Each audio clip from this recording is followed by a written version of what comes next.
Hello guys, my name is Endra Dutt. Today is first class, class 9, for class 9.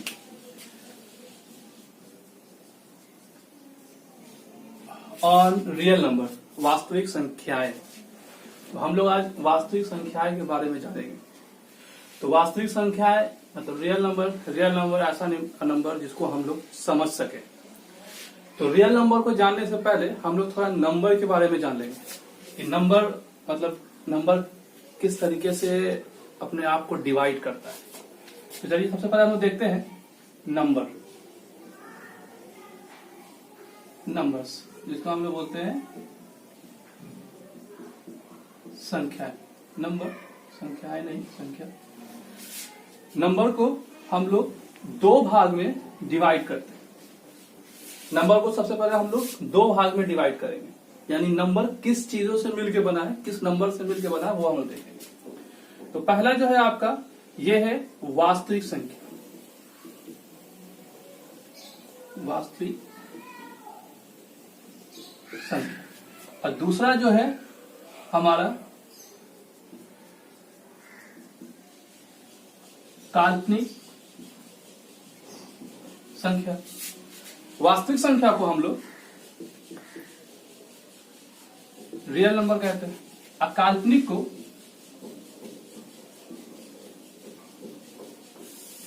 Imaginary number कहते हैं। तो हमको ये चीज पता चल गया कि नंबर की जब हम लोग बात करेंगे तो नंबर के अंदर एक रियल नंबर आएगा, दूसरा इमेजिनरी नंबर आएगा। अब हम देखते हैं कि 75 भी हमारा क्या है, वास्तविक संख्या ही है। तो अब हम लोग देखेंगे कि वास्तविक संख्या क्या है। तो वास्तविक संख्या को भी हमने क्या किया है, दो भाग में डिवाइड किया है। पहला जो है वो कहलाता है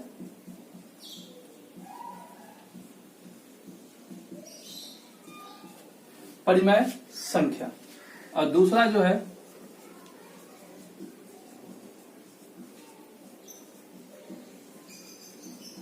अपरिमेय संख्या।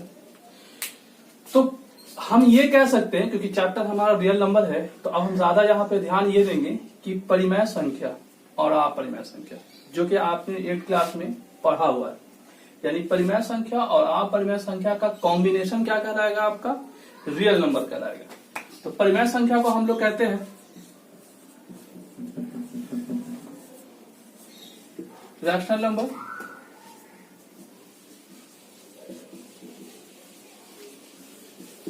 इरेशनल नंबर, और अपरिमेय संख्या क्या कहते हैं हम लोग, इरेशनल नंबर। यानी अब हम लोग यहां देखेंगे कि परिमेय संख्या क्या है। तो परिमेय संख्या एक वैसी संख्या है जिसको हम लोग जानते हैं कि p/q के रूप में लिखा जाए और q नॉट इक्वल टू 0 होना चाहिए। क्या होना चाहिए, p/q के रूप में, यानी p ऊपर q नीचे, और q यानी नीचे वाला अंश, जो नीचे वाला जो पार्ट है वो कभी भी 0 नहीं होना चाहिए। जहां हम लोग को ये पता है कि p और q क्या है, दोनों पूर्णांक है। दोनों क्या है, पूर्णांक है। पूर्णांक में हम लोग आगे देखेंगे।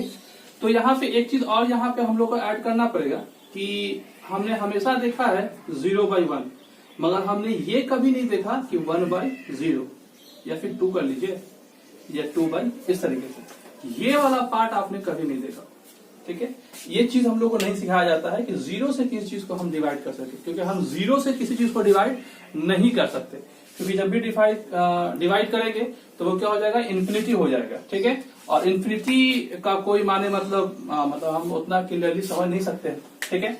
तो इससे हम लोग करेंगे तो वैल्यू क्या आएगा, 0 ही आएगा। इसीलिए हम लोग यहाँ कहते हैं कि परिमेय संख्या एक वैसी संख्या है जो p/q के रूप में लिखी जाए और q नॉट इक्वल टू 0 हो। p और q क्या है, पूर्णांक है, ठीक है।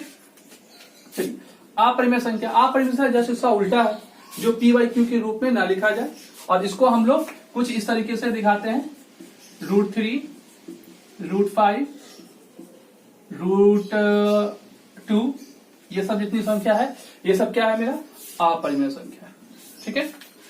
अब हम लोग क्या करते हैं कि परिमेय संख्या को भी क्या करते हैं, दो भाग में डिवाइड कर देते हैं, ठीक है। तो परिमेय संख्या एक तो डिवाइड हो जाएगा इन पूर्णांक, पहले लिख देते हैं पूर्णांक संख्या, ठीक है। तो परिमेय संख्या जो हो गया वो पहला पार्ट इसका जो हो गया वो हो गया इंटीजर, जिसको हम लोग बोलते हैं।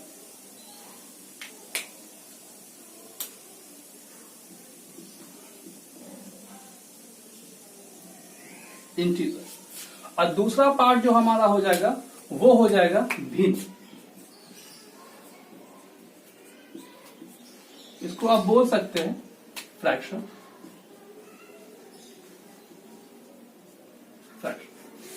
अब देखिए हम लोग पूर्णांक देखेंगे और भिन्न देखेंगे, तो हम लोग को एक बात ये पता चल गया कि परिमेय संख्या जो है वो दो नंबर से मिलकर बना है, यानी पूर्णांक और भिन्न। तो पूर्णांक संख्या क्या है, यानी इंटीजर क्या है। तो आपको याद होगा कि आपको इस तरीके से कुछ पढ़ाया गया होगा, ठीक है। यहाँ पे क्या होता है कि जब भी जैसे हम लोग पूर्णांक बोलते हैं वैसे ही हमारे दिमाग में ये चीज आता है। ये चीज कहने का मतलब निगेटिव नंबर, पॉजिटिव नंबर और जीरो, यानी जहां पे निगेटिव नंबर आ गया, जहां पे हम पॉजिटिव नंबर की बात करेंगे, जहां पे हम जीरो की बात करेंगे, यानी तीनों नंबर का, तीन तरह के नंबर का एक साथ बात करेंगे तो उसको हम लोग क्या कहेंगे, पूर्णांक कहेंगे, यानी इंटीजर कहेंगे, ठीक है। नेक्स्ट हमारा है भिन्न।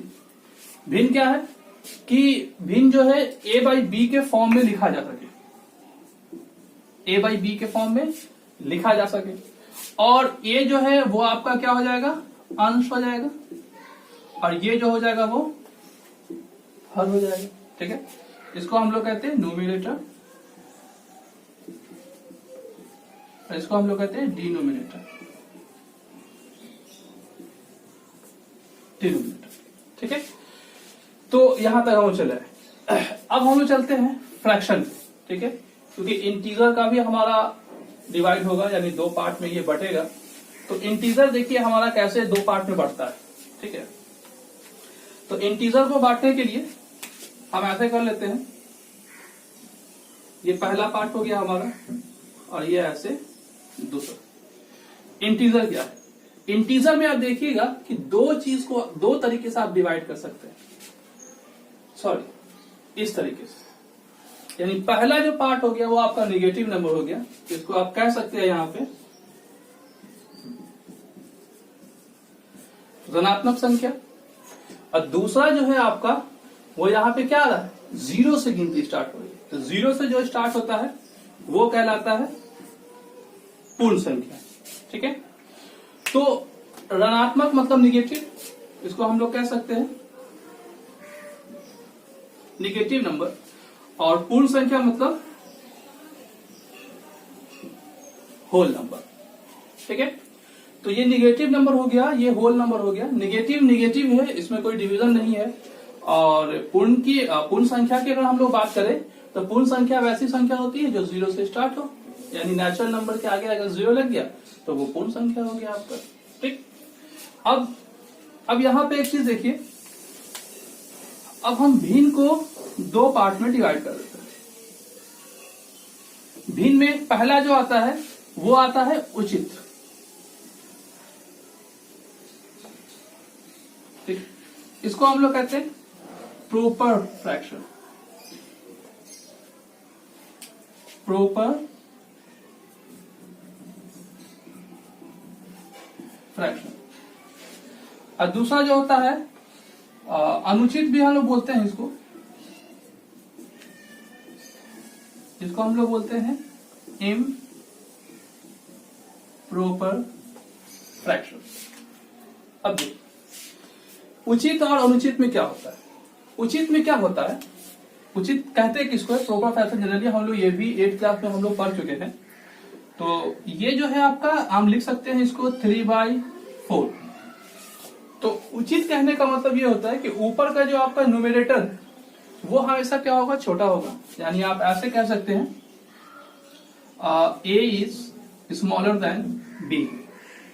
ठीक उसी तरीके से यहां पे ऐसे लिख सकते हैं A is greater than B। यानी जब ऊपर का न्यूमरेटर आपका बड़ा हो जाए तो उसको आप कहिएगा अनुचित, और अगर 3/4 आपने लिखा है ऊपर से A जो है छोटा हो जाए तो उसको आप कहिएगा प्रॉपर फ्रैक्शन, ठीक है। अब हम लोग चलते हैं धीरे से पूर्ण संख्या में, ठीक है। तो पूर्ण संख्या क्या है, तो पूर्ण संख्या में अगर आप देखिएगा तो 0 और 1 2 इसको अगर आप ऐसे डिवाइड कीजिएगा ऐसे, तो ये आपका यहां देखिए 0 है आपका, जिसको हम लोग बोलते हैं शून्य, ठीक है। तो 0 में कोई डिवीजन नहीं है, कोई एक्सप्लेनेशन नहीं है, और ये आपका जो हो गया ये कहलाएगा प्राकृतिक संख्या।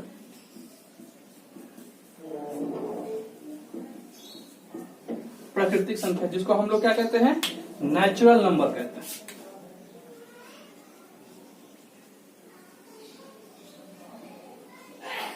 नेचुरल नंबर, तो नेचुरल नंबर क्या है, तो वैसी संख्या जिसको हम गिन सके उसको हम लोग क्या कहते हैं, नेचुरल नंबर।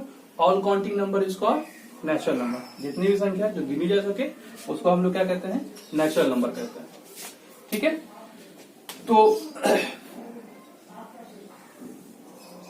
नेचुरल नंबर का जो डिवाइड है वो इस तरीके से है। यहां पे आप लिख सकते हैं सम संख्या, विषम संख्या, अभाज्य संख्या,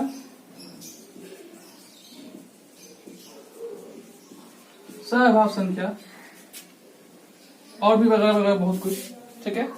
सम संख्या जो हम लोगों को मालूम है इवन नंबर, और प्राइम, को प्राइम, कंपोजिट भी होता है जिसको हम लोग यौगिक कहते हैं, यौगिक संख्या, कंपोजिट। सम संख्या जो 2 से कट सके, विषम संख्या जो 2 से ना कटे, अभाज्य संख्या, वैसी संख्या, प्राइम नंबर। जनरली ये चीज हम लोग को जानना होता है, प्राइम नंबर। वैसी संख्या जो खुद से कटे और 1 से कटे, जो खुद से कटे और 1 के साथ डिवाइड हो सके। तो जो खुद से कटे और 1 से कटे उसको हम लोग क्या कहते हैं, अभाज्य संख्या, ठीक है। सहअभाज्य संख्या ये वैसी संख्या है जो 2 नंबर का एचसीएफ जो हो वो 1 है, ठीक है। एचसीएफ कहने का मतलब आप यहाँ पे 5 ले लीजिए, ठीक है, और 5 का फैक्टर कीजिए, तो 5 का फैक्टर कीजिएगा तो 5 into 1, और मान लीजिए कि 6 ले लीजिए, तो 6 लीजिएगा तो 3 into 2। अब देखिए ये ऊपर में दोनों में कॉमन क्या है, तो दोनों में कॉमन जो है वो क्या है, 1, ठीक है। तो ऐसी संख्या को हम लोग क्या कहेंगे, को प्राइम नंबर, ठीक। और यौगिक नंबर जो होता है वैसी संख्या जो खुद से भी कटे, 1 से भी कटे, उसके अलावा भी कटे, ठीक है। यानी और किसी भी नंबर से डिवाइड हो जाए तो उसको हम लोग कहते हैं यौगिक नंबर।